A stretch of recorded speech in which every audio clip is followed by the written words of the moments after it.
of course, we talk about work. Work is, again, work brings out the man in you. Work brings out the woman in you, especially if it's work that you genuinely enjoy.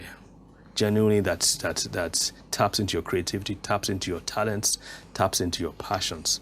Very few people, I would have to say, are fortunate enough to have that kind of work that fills all those, ticks all those boxes. I enjoy my work. You are one of them. I would say, and that's part of the reason why one of the courses I teach is about work, work and well-being. Yeah. I mean, I studied what I wanted to study, and I liked what I studied, and so I was on top of the class, clearly. And then I enjoy my work, and various times, there may be one or two aspects that I don't like, but I enjoy most of what I do. And that's why there's very little difference between, unfortunately, between my work and my rest, because I enjoy what I do, and I look forward to the next day for a lot of the work I do. You're right that unfortunately, many people do not fall into the category of really loving what they do.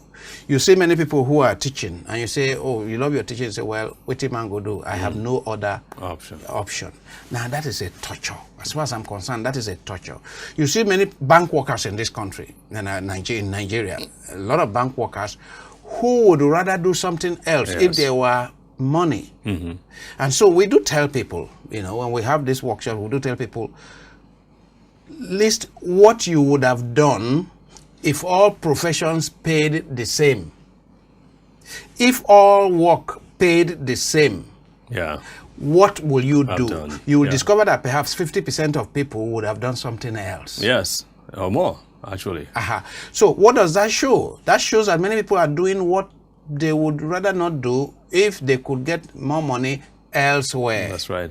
And so they are not happy. Their relationships are affected. Maybe they eat bad foods. They're under a lot of stress. They may end up taking out grievances and stresses on their own families. Yes. Because at work they're not doing well at work, and their boss is against them, and therefore they can't kick back at the boss, but they can kick the dog at home or the children. So you see that it affects. It affects everything. It affects everything. It goes to affect their thoughts and emotions. They get angry. Like you said, they cannot express that anger at their bosses. They get sad, depressed. And then when they are not at work or when the boss is not nearby, the kind of words that come out of them, negative words that come out of them. Yes. And all this then end up gossiping and doing other things.